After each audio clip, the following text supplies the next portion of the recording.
Welcome back for another episode of Strive for 25. Joel Farrell here, and looking forward to sharing with you our guest. Welcome back to another episode of the Strive for 25 podcast. And I've got an amazing guest on today, Dr. Vic Manzo, and he's got a lot going on. Three-time author, certified pediatric chiropractor, a business mindset coach, and more. But thanks again for joining us today, and a little bit of background on kind of who you are and what you do. Yeah, thanks for having me, brother. I've been a chiropractor for 12 years, and I've been a certified pediatric chiropractor for the last few years into my practice. I don't practice currently at the moment. I made a transition in the last a little over a year to go full-time in the coaching. I've been a coach for the last 4 years, and a lot of the passion and what made me make that shift in my life was kind of the burnout, the advice that I hear in the business world so often that doesn't really help us. It may help you become more financially successful, but you have burnout, you sacrifice relationships, your health, and all these other things to get to that point. And for me, I was like, there has to be an easier way or a simple way to achieve everything well-roundedly. And that's where my chiropractic background comes in, because from that perspective, we see things holistically. So that's kind of what I do, and a little bit about, how I ended up where I'm at today. So you're 450 episodes into your podcast. That's a massive number. Can you share kind of just real quick on that, how long have you been doing it and why? So my podcast started April 2018. It'll be 5 years coming up here in just next month. And, I've been in podcasting before. In 2012, I had something called Wellness Smart Radio, and it was all on health. I did like 104 episodes, and it did over a year. But I stopped doing it because I was like, there's already people on speaking on health. And I was like, I want to really empower my community, and I'll put my energy there rather than going nationally. And so I kind of stopped, but I always had in the back of my mind, I wanted to get into something with spirituality related, quantum physics related, like mindset kind of related, like stuff that's not talked a lot about. And all of a sudden I went through, I had some health issues show up where I can barely practice. I mean, literally every morning I'd be crawling my hands up a wall, and I have to just sit there stand for 5 minutes. I have this intense pain down my back and my leg. And it was very interesting. It was actually a good thing. I know that sounds weird, me saying that. My body was like self-correcting itself, and I had to go through this. But long story short, it really had me thinking, what's going to be next for me, just in case if I couldn't practice anymore. And I really was like, what really matters to me? And so all of a sudden I was like, I want to have a podcast on mindset. I want to have a podcast about life, and I want to just share how powerful we really are, all this other stuff. And so that was really one of the reasons why. The second reason why I created a podcast is I want to interview people that I would probably never meet in person. And so it was a selfish reason too, because I was like, I can go have conversations with people. I get to pick their brain, right? And then on top of it, my listeners benefit, because guess what? They get to hear the questions and the answers and get to know somebody, and it helps the person I'm interviewing too. And so that was kind of my purpose behind it. And it's just something that I love to do. I love hopping on and doing interviews, and I do solos also. Based on demand of my audience, they would like, we want to hear from you when I stopped at one point. But yeah, that's kind of where the podcast has evolved from when it started, and the why behind it. Yeah, because the purpose, right? You mentioned selfish, to be able to talk to really cool people, the people you want to talk to. And, unfortunately, I mean, I've talked to a lot of people kind of just in passing, because I've only been doing this since September, right? So very short time, and people have been approaching me off and on about asking questions about this stuff. And are you making any money? So when can you make money? It's like, that's not really how it works. That's the wrong mind. You can make money, but it's just a different journey. It's a different timing expectation. And the purpose of a podcast is really has many other benefits rather than just making money off of the podcast. And just want to touch on that just for a second. So like from a opening doors standpoint, beyond being able to talk to really cool people that you want to, what other benefits has it had towards, other things that you're doing in terms of businesses and opening doors and things like that? The biggest thing for me is this. You hear, who's Dr. Vic Manzo? I never heard of that guy before. What does he do? Oh, he's a business what? And then you start learning. So one of the things that's helped me is build credibility, right? It's just like posting on social media and Facebook and stuff. It's just one of those things like, how do you want to market yourself, and what are the things you enjoy doing? And for me, it's been like, if someone's interested in like learning more about me, but they're like, I don't know if I want to do in coaching with you, I don't know a lot about you. go to my podcast and look at all my episodes, look at the ones that I specifically, the solo ones. And I'm like, just check them out. And then if you have any questions, let me know. If you want me to refer to you some of my episodes, I'll be more than happy to. And what it has become more as a credibility standpoint, showing how I speak, how I am, what's my vibe. They get to know me really well before even having to go ahead and commit, or even before maybe wanting to sign up for coaching or get to sign up for a class or whatever that may be. I love it. The mindset that you have today in terms of generating content, the content, the topics, the conversations, the mindset that you are right now, how would you compare that right now versus when you just started in terms of just being clear on where you wanted to go with your content and who you wanted to be able to help out with your content? Yeah, it's a little different now. Now it's, but back then it was, you gotta have strategy, right? Everyone's like, you gotta have a strategy. I was very more cerebral with things. I was very left brain. I was very linear with it. Like, oh, I got to do this. I got to make sure every episode is lining up to, has a theme or has this or has that. And now, literally, honestly, I just go ahead, hit record, and I just talk. I'll think of one thing that I want to talk about. Maybe it's something I heard. Maybe it's something I read. Maybe I was talking to clients. Usually, if I'm talking to a lot of clients and there's a theme coming up, I'll do an episode on that. But there's really not a strategy, it's just me sharing. And I like that more because it's just me. I tell people all the time, I just hit record and I'm talking to you. And then when I'm done, I end it. And that's the end of it. If I make a couple of mistakes in between, I don't care. Unless they're major, I'll clean it up. But other than that, I'm like, this is me. I'm authentic. I'm clear. And that's kind of where I'm at now with it than how I was before. And I hope that's kind of answering the question. Yeah, definitely. I love that. I love that framework of got an idea. I'm just going to hit record and share it, because you don't have to overthink it. I mean, there's been people that have come to me like, I got to do this, I got to do that, blah, blah, blah, blah. It's like, no, you don't. Just do it. I mean, not to make it so simple, but just do it. And like when you first start out, if you're second guessing yourself of like how good it is, it doesn't matter because no one's going to hear it. No one, meaning like not a big amount of people are going to hear it. So it doesn't matter. So if you're out there listening to this, just remember, like, you got to be shitty before you can be good, right? You can't be good the first time. It's okay. So kind of fast forwarding the clock to today, right? You've got a coaching business that you're doing, speaking opportunities, wrote 3 books. Where do you spend the majority of your time each day right now? Right now, the most of my time is focusing on content creation, just creating content. It's something I love to do. I always have something I can create. I can always take one thing and spin it 5 different ways. And so I have 2 podcasts actually. I have one that's my main one, which is the Mindful Experiment. But I also in my coaching career, over a year and a half ago, I started a podcast called The Mindful Chiropractor. And it's just the same things I talk about in the Mindful Experiment, but I just put it into a chiropractor's lifestyle practice and so forth, because I've been a chiropractor for 12 years. And so usually I'm creating, those are the kind of things I spend most of my time with. And then coaching calls is the other aspect of it.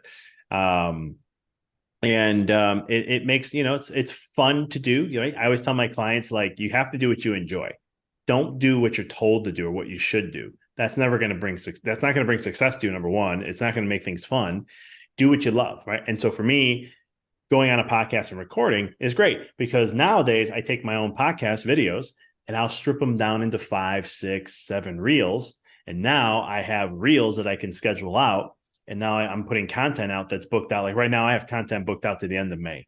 And so it's like, and some people are like, it's funny because I had a beard for a couple months in October and November, and now I don't have it anymore. And some of my people in the audience are like, dude, how are some videos having a beard and some videos don't have a beard? What's going on here? And I'm like, well, you're just really seeing how much backed up I was in creating content.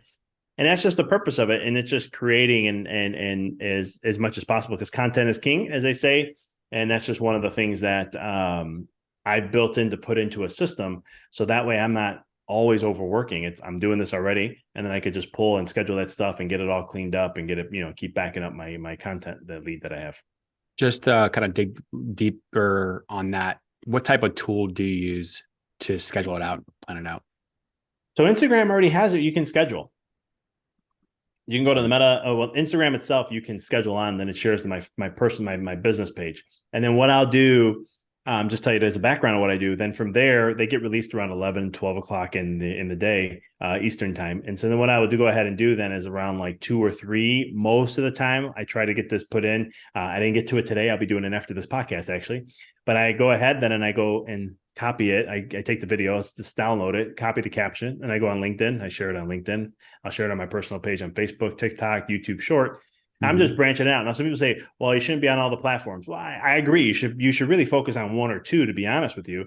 But at the same token, if it just takes me an extra 3 minutes to share it across a few other platforms, and I really don't care if they blow up or not, I'm just sharing it there because I have gotten people who are interested in my kind of stuff from that. Like 3 minutes is not going to kill me per day. And I'm pushing my content out to other platforms. 100%. Yeah. Downloading it as it is and watermarking everything, putting it out there. Like I started because I've got my personal brand on Facebook and Instagram, and then I have the Strive platform on both. And I just started taking my Strive reels and putting it on my personal Facebook for reels. And I had no idea, like I was missing the boat because Facebook reels are taking off right now. They are. And Instagram and other and YouTube for especially is kind of, their shorts are kind of being less prioritized, I guess you'd say. But anyway, we can talk hours about that stuff. But you mentioned the coaching side of things, maybe full time about a year ago or so. Yeah, December 2021 is when I left my practice, and a couple things. When I left my practice, but it was because I was moving out of state in practice. I moved from Chicago to Knoxville, Tennessee, and during that transition, that's where I decided to go full time in the coaching. I think I asked you this question. You're a Sox fan, right? Oh no, Oh no, no, I'm. you're I'll clarify. Although Chicagoans do not like this, I cheer for both. But there's a huge but here. If the Cubs play the Sox, most of the time I'm going to cheer for whoever needs the win. But if I had to choose, it's the Cubs I'm going to cheer for. okay. Okay, because I'm in St. Louis, so you Cub fans out there, we don't get Ah, along very well. you know what I Uh, will say? About the St. Louis Cardinals. My coach was a Cardinal. My former coach. He's a big Cardinal fan, and he would talk about the camaraderie between the Cubs and the Cardinals rival. And he's like, "You never been to a Cubs Cardinals game?" I was like, "No, I never have." So ever since he was like, "What the heck, dude?" I'm like, "Okay, fine, I'll go." So then I went to like 6 of them. Awesome experience just between the teams. Like it's yeah, not like a rival that you would kind of expect. Like I was expecting a lot of trash talking and this and that, and it was like, no, it's just great camaraderie in a unique way that I'm not used to seeing. yeah, it's a lot of fun. Cards Cubs games, just go back to the years because I grew up in St. Louis, and so cable TV in the '90s, you got WGN and you got Harry Carey, and then you got TBS with the Braves, Yeah. and like that's what I grew up watching during the summers. So I love that stuff. And I can talk about baseball. I played baseball. I played top level D3 baseball here in St. Louis. So anyway, but yeah, and actually I went to I took the train up in 2005 for a concert, and this is I think it was probably November 6th maybe, or I forget what day it was, and it was like the day of the White Sox parade when they won the World Mm, Series against the Astros, maybe I forget what it was, but yeah, there's a yeah. sea of black shirts and hats just everywhere near the coffee shop. It was one of the coolest things I've seen. Anyway, but getting into coaching, going full time. You mentioned you left Chicago to go to where? I'm sorry. Knoxville, Tennessee. Okay, so you're in Tennessee. So continuing to practice or not practice, the choice is that just a conscious choice to stop, or just clerical choice to stop, or what was going on then? There came a point in my life about 4 years before this all happened. I started looking at my success and the reach of what I had. And I just started to get a feeling that I had a bigger purpose to serve.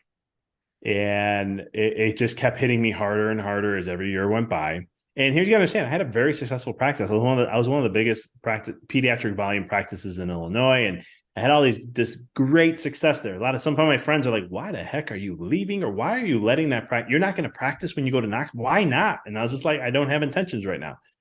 Um, I just felt my reach was because even though I was successful in that realm financially and in a community and so forth, when I looked at the overall vision of what I wanted to do with my life, I just felt like it wasn't at that level where I wanted to be. And when I say that, I don't mean that from an ego standpoint. It's not about, I don't get tied into like, oh, I should have been here, or this number I'm making, or I don't care about any of that. I go by what makes me feel good, what I'm excited about, and what I feel fulfills me is what matters most to me more than anything else.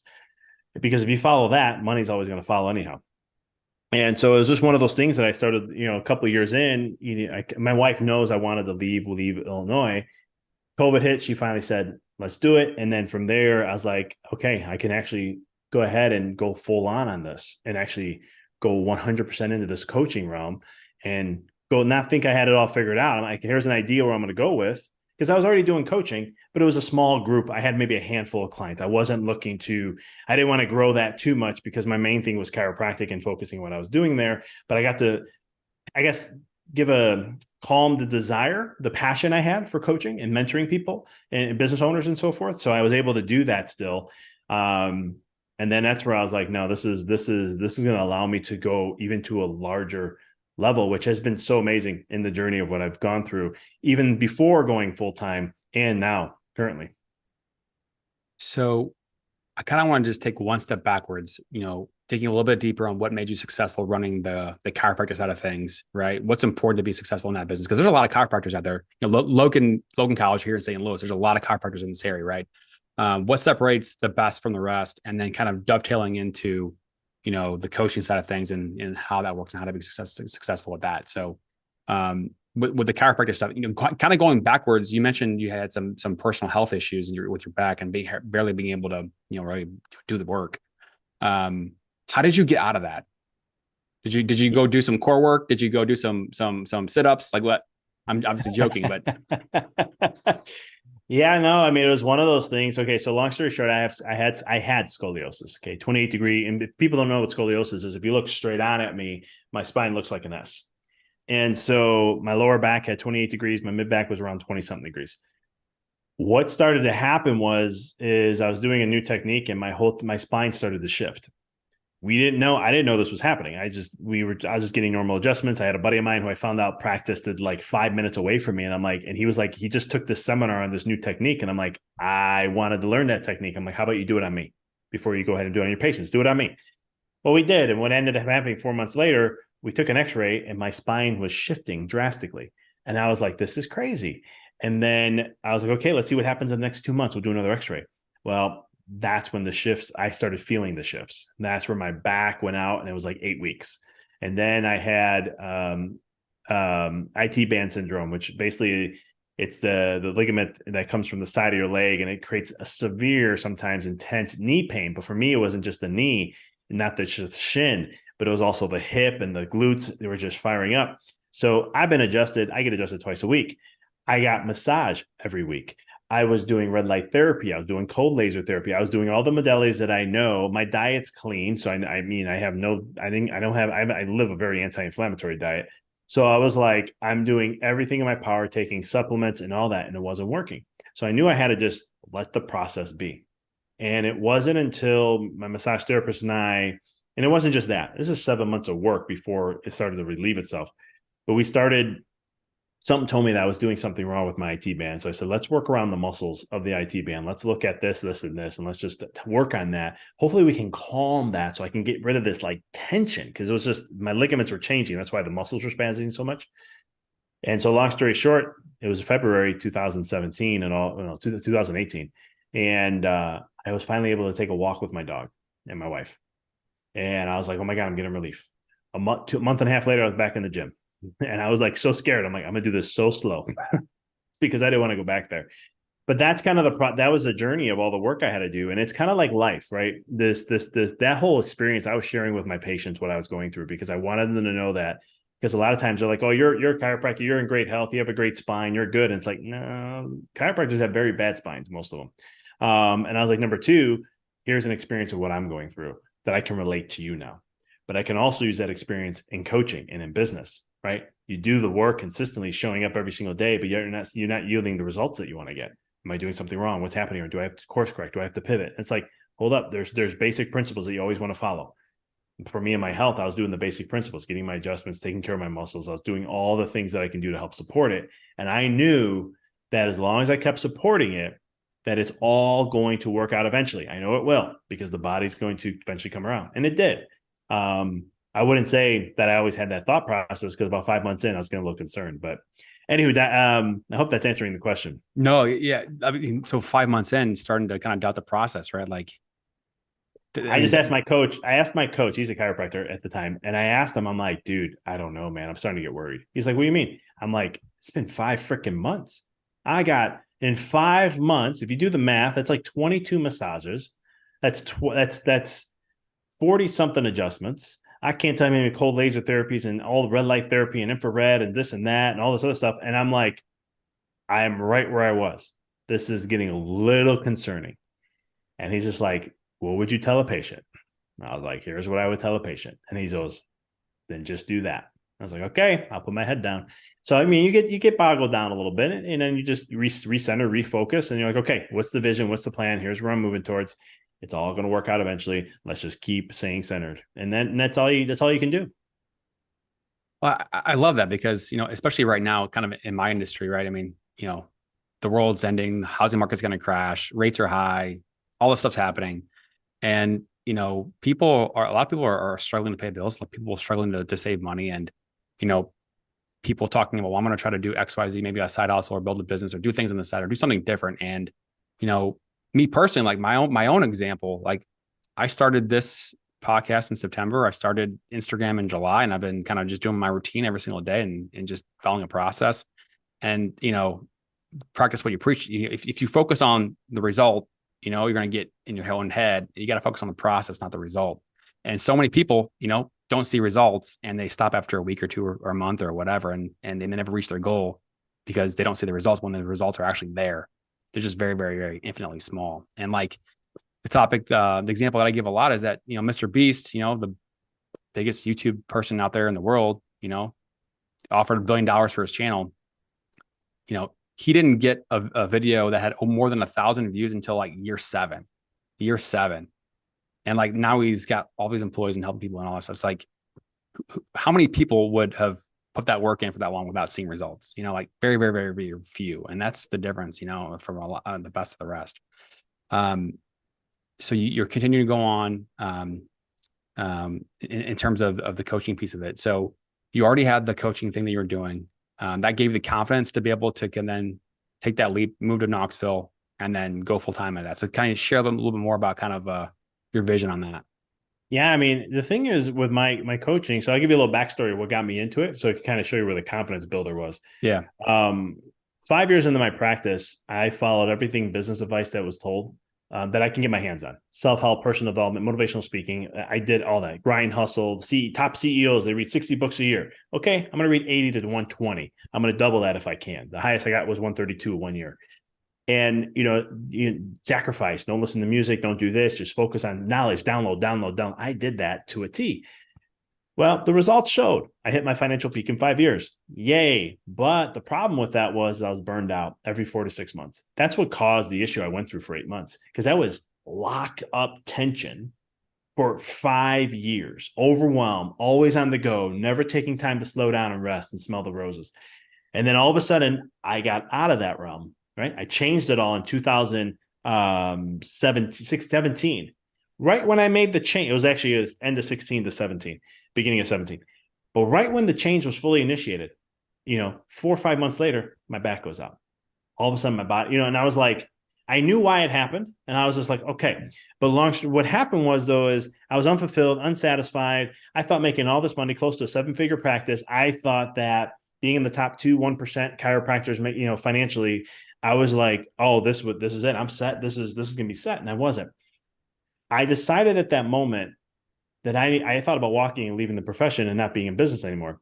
But then I said, no, let me do some soul seeking. And I started to look at my way my office was running, what I really cared about, what really mattered to me. And that's when I made the shift to go to pediatrics. I changed my office around because I had a coach at one time say, just meet people where they are and what they are okay with accepting for chiropractic.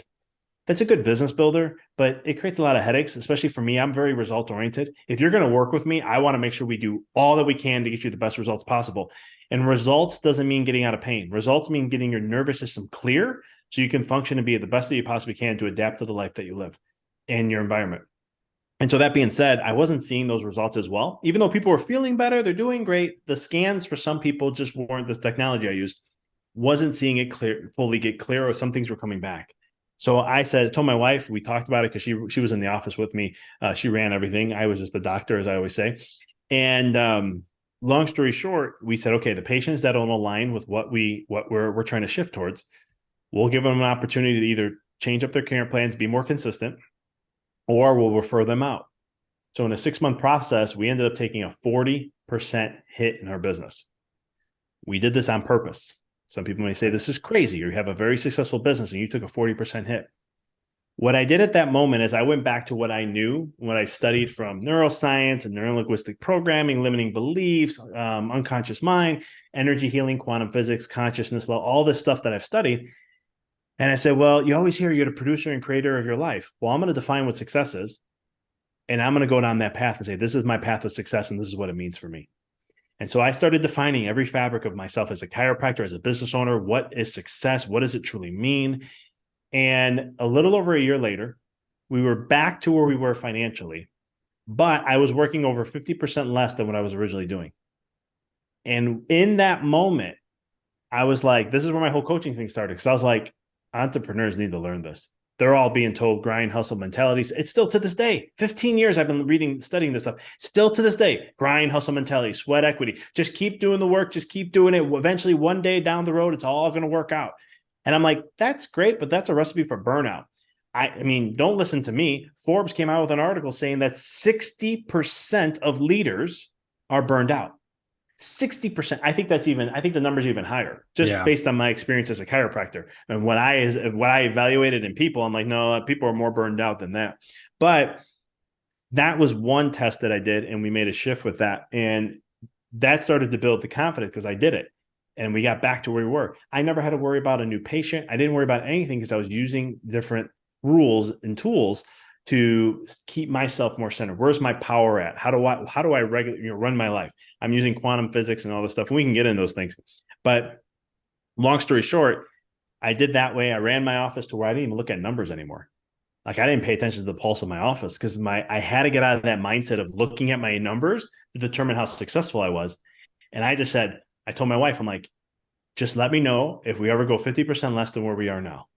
Other than that, I'm going to go ahead and just keep serving and loving on the patients and focus on the experience and just enjoy the moment. And that's all I did. And the practice kept growing, and it kept growing and continue. We got to, again, how did this all work? Well, we did it again in COVID. When COVID came around, we were in Chicago, one of the hardest lockdowns. We took a 40% hit in the first month. My wife looked at me, and she usually doesn't, I'm more of the worry one. She's not. She looked at me and she goes, you're way too calm about taking a 40% hit. So everything's going to be fine. I go, let's just stay centered to where we are. Solutions are going to come to us. We're going to get ideas of what we need to do and how we need to respond, but everything's going to work out. 3 months later, we broke records that year, and we continued to grow throughout the pandemic. And it's these kind of things. So I did it once, I did it twice. So then I was like, I have confidence I can do it again. And so this is when we made the jump, and I took an 80% hit financially because, like I said, I had a small little coaching business. It wasn't big. It wasn't that level, but I knew I can grow the business as long as I put the energy and the right energy into it and do what I needed to do for it. And it has. Everything's been working out so far, and I'm very blessed and grateful for. So you mentioned defining success, defining the practice, defining the business owner who you want to be, defining how you want your life to be able to look. And it kind of, it sounds like that's where it all started, right? It starts with being very clear on those things. And then can you share a little bit about kind of that process of defining that in terms of just terms or on paper, and then kind of where it goes from there? Yeah, the first thing I did was, and this is what I do with clients, and you have to have a vision, right? When I was in business school, they talked about vision statement, but it was really more the mission statement they put the energy into. And vision is the most critical thing that you want to have. The Bible shows in Proverbs 29, verse 18, the people without a vision will perish. You got to have a vision in your life and have crystal clarity to what it is and who you want to become. Who's that future self of who you want to become? And that's kind of what I was looking at. Because when I was making these changes, especially after that back pain and all that I went through, because that's what created I started the podcast. I wrote my first book after that. I was already starting to look at like, okay, if I'm going to be shifting my identity, who's that individual that I want to recreate? Who's Dr. Vic, the coach, rather than Dr. Vic, the chiropractor. And I had to have a vision in my mind. I had to be crystal clear. But before I got to that, I also, what I do with my clients is I'm like, why do you exist in this world today? And I know that's a very deep question, but I'm like, you got to get crystal clear with what's your purpose in life. This is going to change as you get older because every decade has different values, especially if you didn't have kids and you start to have kids. Trust me, your values change if you have kids or not. I have a 9-month-old, and it's amazing how the moment she was born, literally the moment she was born, my whole values on life shifted instantaneously. And it still does to this day. And it's kind of crazy. And so it's getting crystal clear who you are and why you exist in this world. Now, some people say, I don't know how to think because you can't think of these things. You can't figure out why you exist in this world. You can try to look backwards and try to solve some of that. But one of the things that I teach my clients is you got to get into a feeling, because the feelings is nonlinear. The feelings get into an element that you can't understand. The brain can't understand feelings in the sense of the vast amount of information, because we get feelings at times that you may not understand why you get that feeling or why you need to take action. Just like I had to leave Illinois. I kept feeling that I needed to leave.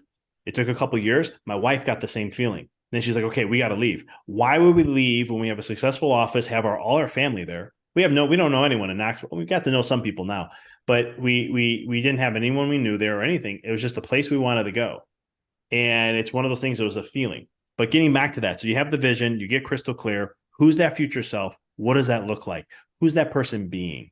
You want to get so crystal, not what they have. I'm not saying you can't think of them having the big house and the nice car if you want that, but who are they being in that process rather than what they're doing? And how do they think? How are they reacting to life? These are the things I got really crystal clear for myself. And then I put it on a piece of paper. Who's that? And again, I'm not putting a time frame on that. You can, if you want, you can say in 5 years, I want to be like this. In 10 years, I want to be like that. For me, it was just like, here's where I want to be. And I don't care how long it takes, but this is the person I want to become. And I put my energy behind that. Every thought, anytime I react to something, is this alignment to that future self of who I want to be? Or is it not? Is it creating an incongruence? Which means, let's say I want to be a multimillionaire, which is abundance mindset, but yet I get a bill in the mail and I'm freaking out that I have this bill. How am I going to pay for this? Or what the heck? Or I get frustrated. That's a scarcity mindset, because an abundant mindset individual, they can lose millions and millions of dollars and they're just going to go, that's okay. It's all going to come back. Like literally, they'll just scuff it off like nothing. I mean, look at Elon Musk, $200 billion loss in net worth. And he's a great example. I love talking about him a lot because he is that example of that. And I was like, when it happened, people were bashing him and all this. I'm like, he'll be back at number one. I've seen him too many times do this kind of things. And what happened? He's number one again. So it's having that clarity and that vision and being crystal clear in that process. And when you can do that, that'll help you align with your actions. It keeps you centered. It allows to make sure that every thought and emotion that you have, which is actually the real work. Imagine you have to be monitoring every kind of thought that you give attention to as much as possible. That takes a lot of work in the beginning. But after a couple months, you rewire the brain, all of a sudden you create an automatic process and so forth. Yeah, you hit on a really interesting point. It's something we talk about here a lot. We call it, we kind of break the wealth equation, the wealth building process into three equations. The income, the savings equation, which is just very simple. Income minus your expenses equals your savings, right? Tons of content about budgets and cutting expenses and not enough about income. The investment equation, buy an asset, get a rate of return over time, you get your return, et cetera. And then the results equation, we talk about your thoughts affect your emotions and your feelings, which affect your actions, and over time affects your results. And, you mentioned monitoring your thoughts, and, it's obviously a lot of work that it takes to be able to do that, and rewiring your brain. Can you share a little bit about kind of the process? When you say a lot of work, what does that actually mean from a day-to-day or week-to-week standpoint? What does that mean? Yeah. So just to overwhelm everybody for a second, you have 50 to 70,000 thoughts that happen per day. Per day. Now, you don't think of all those, but it's when you're trying to be aware of these thoughts. So like, for example, recession, a housing bubble coming, or, all these stories that come up. I'm not saying that's not true, or if it's not. The key is how do you react when you hear that coming through, right? For me, it's always like I laugh because I'll see it on LinkedIn and it'll talk about these little articles on there. And I'm always just like, and some of them will catch my attention. I'm like, why are you letting that catch your attention? Like, let that go. It's, does that align to who I want to become? No. So let me go ahead and focus my energy on where I want it to go.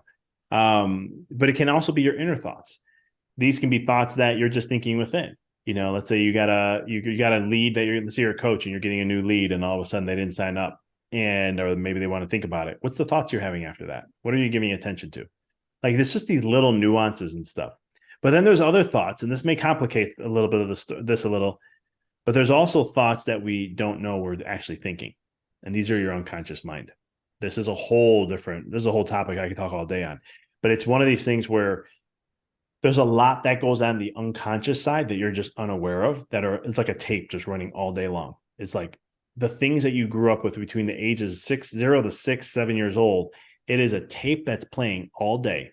Thoughts, your experiences in life, what reality is, and so forth. And you kind of become aware of this based upon your patterns that you see in your life or what triggers you, right? Like I said, you see something, recession happening, you freak out about it. There's a reason behind that. You have some sort of scarcity mindset when it comes to finances in some way, shape, or form. But when you monitor these things, again, the question I love asking is, does this align to the future self of who I want to become? If it does, keep the thought.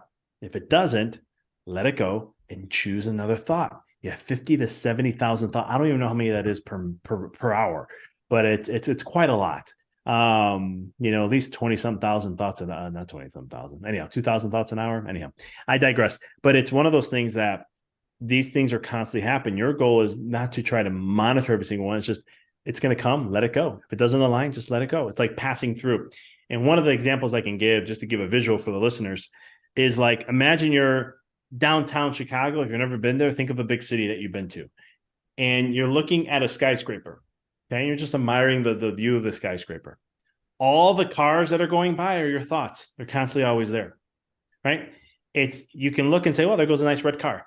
Right. That's one thought you paid attention to. Did the red car align to what you like? If it did, keep putting that energy towards it. If it didn't, just let it go. There's going to be more coming anyhow. And just keep paying attention to what thought that aligns. Now, you can't do this constantly every single moment of every single day. This is impossible. That's why I said the point is just trying to be as much aware as you possibly can in the present to what is you're giving your attention and energy to. And kind of a day-to-day process with that is instead of trying to think of every thought, think of every feeling. Because a lot of times thoughts create reactions to emotions. It's thought, then emotion. Sometimes emotions create thoughts too, though.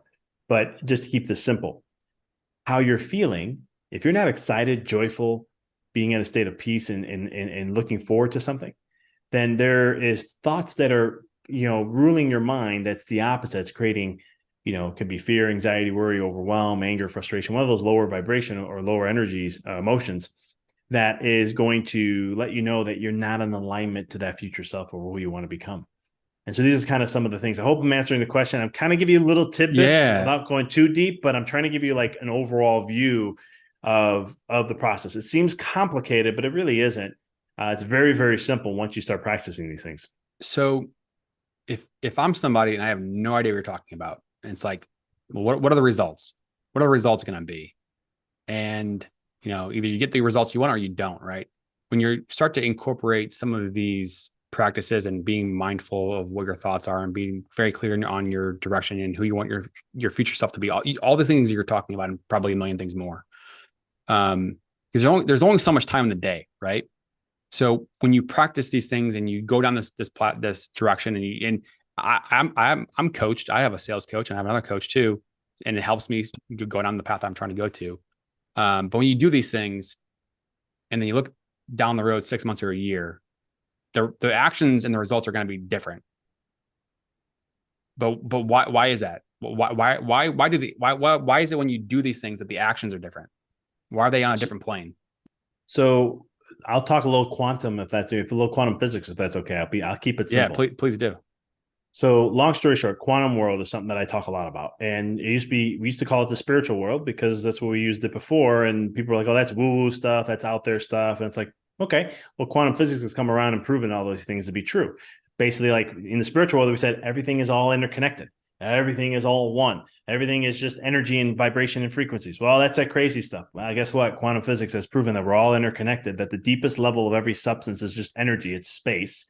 And this energy, this quantum world is an invisible world that you can't see. But yet the physical world that what we can see is all directly tied to the quantum. So when you understand energy, then we can take an example of like lead versus gold. So some people say, well, lead versus gold is different because of the molecular structure. That's true. They're aligned differently. The molecules are different and so forth. Yeah, I agree with that. But what's the underlying factor that allows for that alignment to be that way? It's the energy of what they're vibrating at. So then understanding that, let's take that into life. Someone we were talking about, sports and stuff like that for a second, and when we first got started. What's the difference between someone who's a great athlete versus someone who's not? Well, it's their principles, how they practice, and so forth. Well, yeah, it could be a little bit, but let's take someone like Michael Jordan, right? I'm biased. I'm from Chicago, one of the best. He's the GOAT in my opinion. But long story short, it's one of those things where if you look at how he practiced in his mindset and how he focused on his thoughts and his emotions and so forth, this guy was an animal when it came to those kind of things. And he set the tone. This is what I accept, and that's it. I'm not going to let any other thought come in and intervene. So why is that? And especially with someone who's successful financially versus someone who isn't. A lot of times we focus on what they're doing, but it's not what they do. Because the law of vibration, which has been proven by quantum physics also, shows that you cannot experience anything in your life except what you're vibrating or what your frequency is. What's that signal that you emit out to the world, the universe, life, whatever you want to call it? And so that signal is going to verify what kind of reality you're going to experience. The way I can explain this in simple terms is everybody has used a radio dial before trying to tune to a radio station that they like. If you're just just a sliver off, you don't hear the radio station, or it's extremely static. But once you're perfectly aligned with it, you get the music or whatever you're looking forward to on that station, right? It's called harmonic resonance. So this happens in this realm too. What affects your vibration? Your thoughts and emotions, your vision, your focus, right? These are just some of the things that affect your vibrational frequency. So when I work with clients, I work at that level. I want to change that. Well, Doc, I want to have a double my business. That's fine, but let's work on that first. And then you start creating that whole world of what that means for you. And well, what about business strategies? We'll get to business strategies. I know a lot of business strategies, but I'm like, we'll get to that later. We're going to get to the stuff that you need right now. And what's amazing about the clients I work with, about 80 to 90%, we never get into business strategies. And what I mean by business strategies is sometimes it may be lead generation. Maybe it's organic marketing or paid ads. Maybe it's VSLs or funnels. Maybe it's, automation. Now it's AI stuff, all these different things that you can use. And I'm like, I'm not saying we don't get to it. I have stuff in my that they have free access, they get access to for working with me. But it's one of the things that we're always, most of the time, 80% of the time, working on their mindset, working on their vibe, and working out what inspires them and what feels good and keeping them in alignment with that. And when my clients do that, last year, and last year in my first full year, we had some cool results. I had somebody who like 100%, over 138% increased their profits just in a month. That doesn't happen often. I like to be very clear about that. She was primed and ready for it. It was just a little mental tweak we did, and bam, it took off. But 50, 60% growth in business in 5 to 7 months. 50 to 70% is what we were starting to see. And it's crazy things that come out of nowhere. It's not, the thing is about what happens in the business world and just our world in general is we want to do X to get the Y to experience Z, right? We want it to be linear. Life is not linear. Life has never been linear, but we've tried to make it as linear as possible. That's why the best business advice they give you is see somebody where you want them to be or whoever that life is that you want to have and model every aspect of them. Well, why is that not working for everybody? Right. And that's always a question that's been the bottom denominator for me. But when you get to this work, you change your vibe, you change your vibration. All of a sudden, you're going to start to attract because you're sending a different signal out, which can be more of an abundant signal. It could be more of XYZ signal. Then what you're going to bring into your life, because we attract things, is going to be more in alignment to that future self. And you don't have to think about it. You don't even have to worry about your next step. I know this sounds crazy, but again, law of vibration states, because when you're in that certain vibration, if you're in that vibration of a 7-figure business owner, even though your bank account's not reflecting that yet, you're going to have ideas, people, circumstances, situations come to you that's going to help you get to that point. And it's fascinating because the more my clients let go and trust this process, which is hard for majority of us because we're more human doers than we are human being. We used to be human being until late 1800s, and we got really into the doing side of things.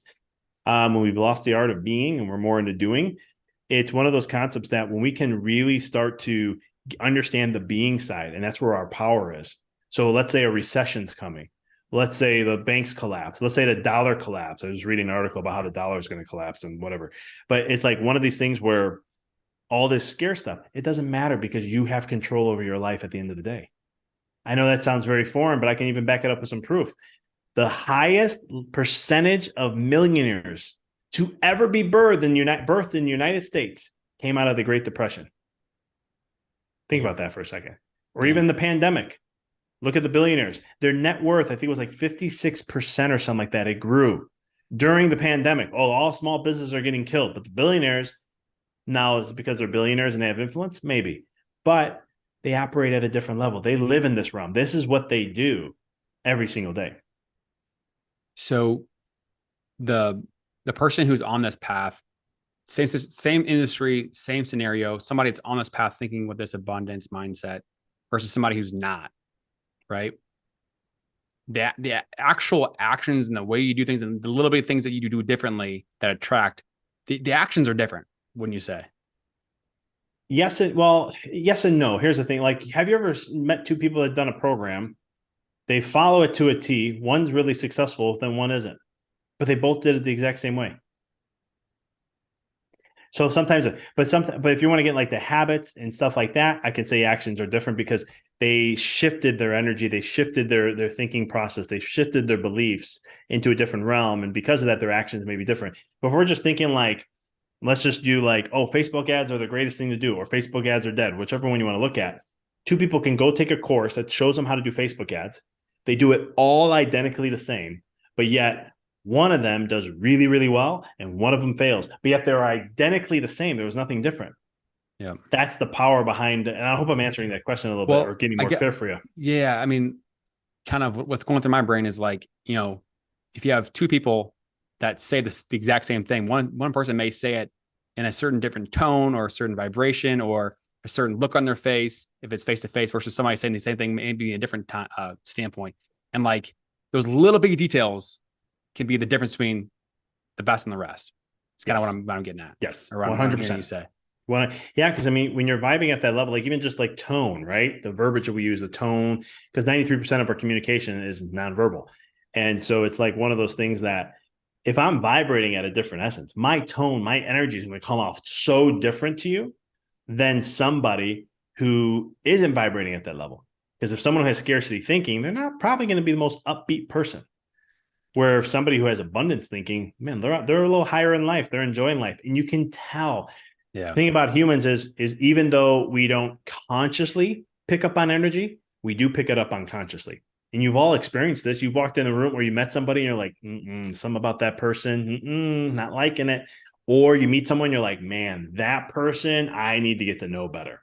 And we've done this so many times. That's called a physiological response. It's you are actually picking up on their energy field. We all have energy field. We emit an energy field. Again, this used to be all called spiritual stuff. We used to call it the aura, but now we have science to back it all up. And we emit an energy field about 8 feet around us. And it's called a torus field, and it comes from our heart. Our heart generates it. And so you're picking up on this, and people can be very subtle. This is how some people can where like people who are like energy readers, I know maybe getting a little off there for this topic, but like they can read somebody because they're that sensitive, they can pick up on the energy. We all have this capability, and we can all, if we can become more in with this, our bodies, and use it as more of like the technology would exist, that can make huge game changes in our life, in every fabric of our life. I love it. It's like when someone says that person's got a vibe, this is what you're talking about. Yep, 100%. So another example that's kind of going through my brain that we've mentioned a lot on this channel, is, let's say you have two people and they experience in a motivational book or a speech or whatever it is, same thing. And, one person goes about their day and they're just going to go do it, right? I'm going to go just do the work. I'm going to go reach towards this goal, whatever. And then you have the other person that says, okay, well, this is how I'm feeling. They write down their vision. They write down a couple action items and they look at that every single day without fail, every single day. And then the question of, well, who's going to have a greater chances or greater odds of reaching their goal? The first person who didn't write a plan and look at it, or the second person? And the obvious answer we're all going to answer is the second one, because they're programming their subconscious brain to be able to get there. So how does that fit into this? So I would say, and I love complexing things. I like to keep things simple, but like the person who just didn't have the plan just went, yeah, they're probably not going to do it. The person who saw the vision every single day, wrote it down and paid attention to it, if they have an attachment to it, they're not going to get there either. Because that what they're doing is they're saying if they don't have an attachment to it. if they don't have an attachment to it, they will Okay. get there. Right. Because like a lot of times What? with the vision, I know this sounds confusing. Because like for me, and think about it this way, you remember the old info commercials where the guy said he put the turkey in the thing and he says, set it and forget it.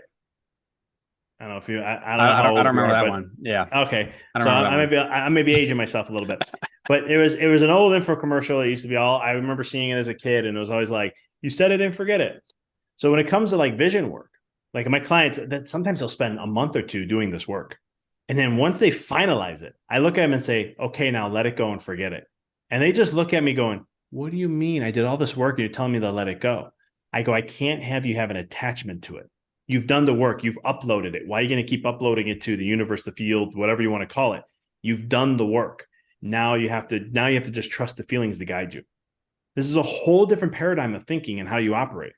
And when you let go of it, because when you have an attachment, this is like, this has to happen or else. This has to happen or else. That energy is not good. You're creating resistance. And anytime you have resistance, that's going to block flow. So instead, you say, you know what? This is what I teach my clients. Like you create that vision, you let it go, and you say, all right, universe, XYZ, I'm leaving that to you. And the reason why is because whatever you would believe in, the field, they call this an energy field, it has all the infinite possibilities. It can see everything in all different perspectives. What's going to be the best for you? What we like to do is think that this is the best option for us. But sometimes you want an apple and you're given an orange. And you can either look at that and go, you can look at this in two ways. You can sit there and go, I didn't get what I wanted. I didn't get the apple. I wanted the freaking apple. Or you can say and go, you know what, universe? I asked for an apple. You gave me an orange. At the end of the day, I still got fruit because you gave me what I needed. You gave me what really was what I needed.